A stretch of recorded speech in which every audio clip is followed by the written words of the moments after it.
Okay, great. So, what's this live stream about? This live stream is simply about your first reading assignment. So, this this term you'll be doing reading assignments, and we'll be trying to pack it full of learning. And the first thing that we're going to be talking about is persuasive writing. So, got a basic plan here. I'll run you through it. But first, I better tell you where you can actually find your reading assignment. Your reading assignment will be in your drive, in your reading folder. So it's just going to be exactly where it should be. You should be able to go in and work on it, and then post your work to your home learning log. That's important. Post your work to your home learning log. Cool. So, what's actually happening with it? So let's go through it. The very first thing it says, there's 3 tasks. There's 3 tasks. Those tasks are task 1, task 2, task 3. Oh, brilliant names. The first task is persuasive plan. First, and it has 3 steps to it. I'm just going to check the chat stream, see whether no one's there. No one's there. Cool. Awesome. So the first task, 3 parts to it. First step, decide if you are for or against this argument. So when you're writing a persuasive piece, it's important that you choose a side. You can be for something or against something. So the statement is, children under 14 should not be allowed to use social media. So you're going to decide to either argue for that or against that. That's your first task. Super simple. You don't need to do anything other than decide whether you're going to for or against. Your second step in the planning is to do some research. Step 2. This can be as simple as asking your parents, family, for their point of view. You don't have to get super heavy on it. It's the first week of term. Or you could do all the readings and the videos that I've linked here. So if you see a blue, you can click on it. It's a link that takes you to a video that talks about the topic. Okay? They should all work. Some of them are quite heavy and some of them are hard reading. So, worth doing, worth checking out, but not the end of the world. It's important that you do some research, but you could keep your research very simple for now. Okay, step 3. Define your why.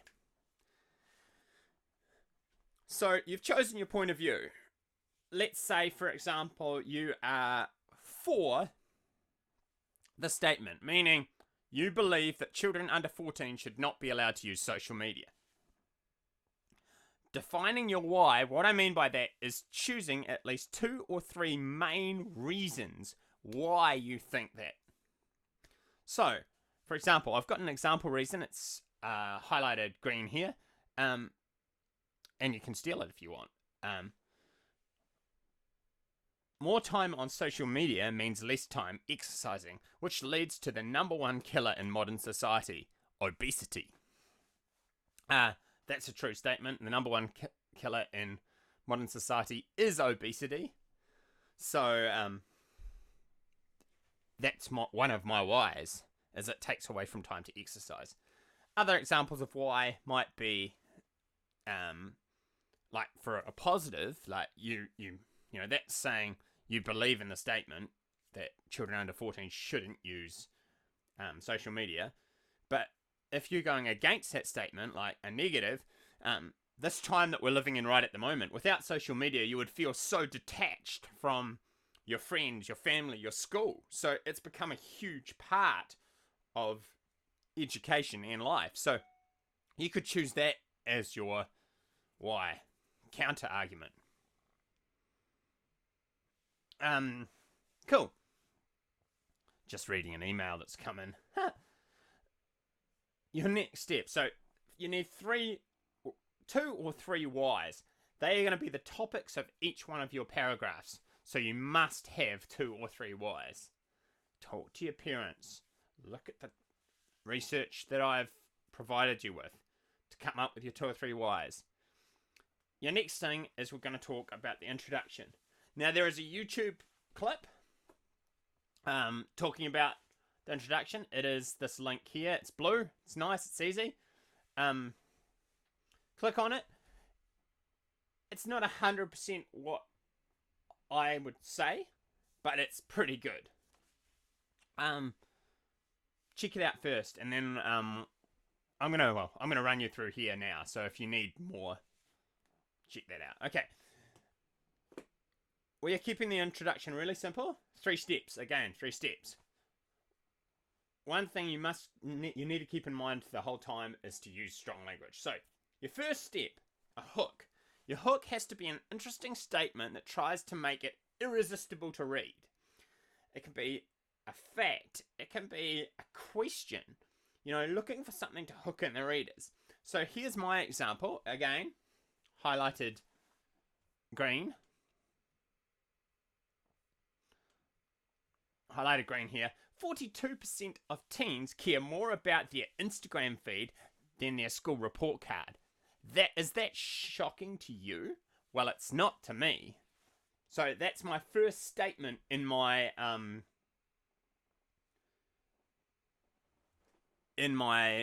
persuasive piece of writing, and it's a hook.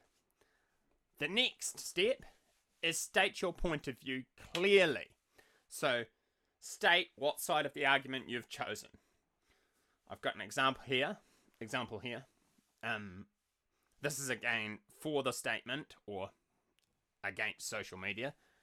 Here's my example. Not only do I believe children under 14 years should be banned from using social media, I believe social media for adults should only be functional 5 days of the week. That gives us time to enhance our real life connections.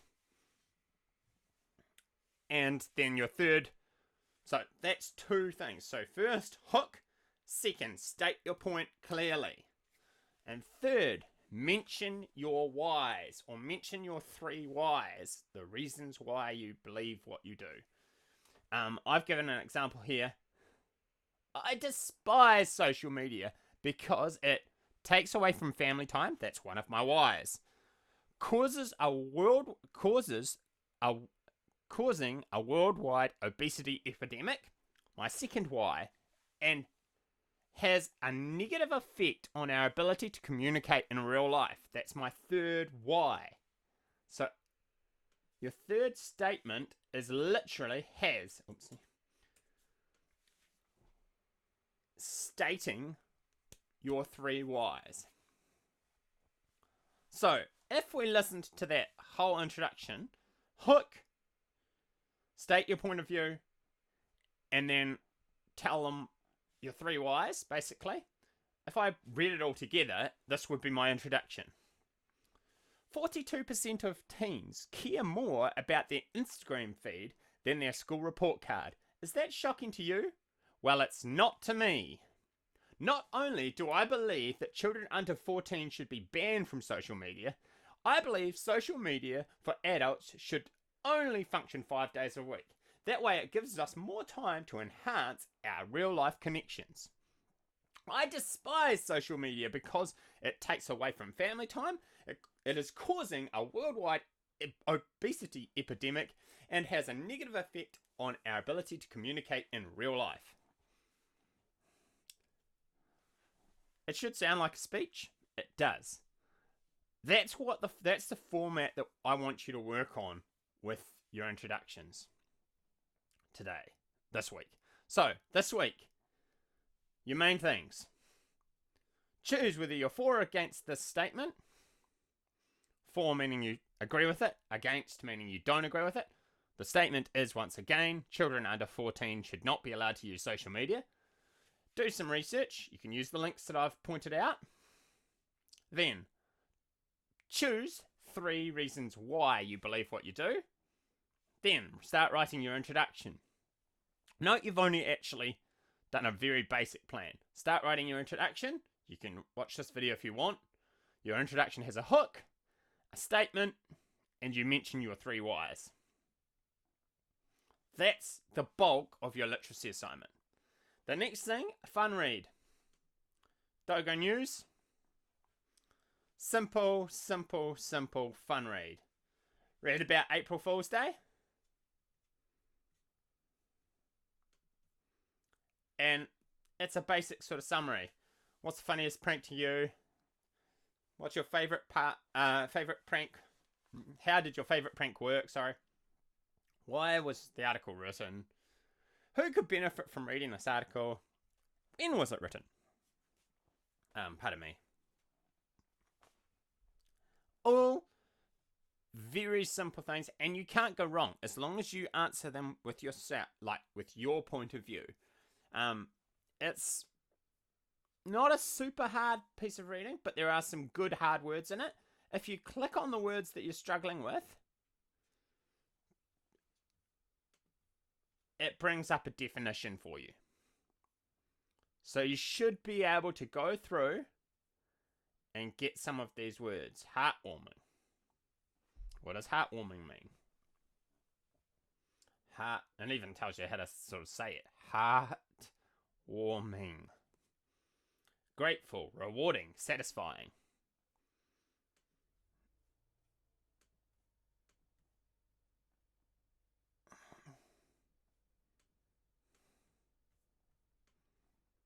So,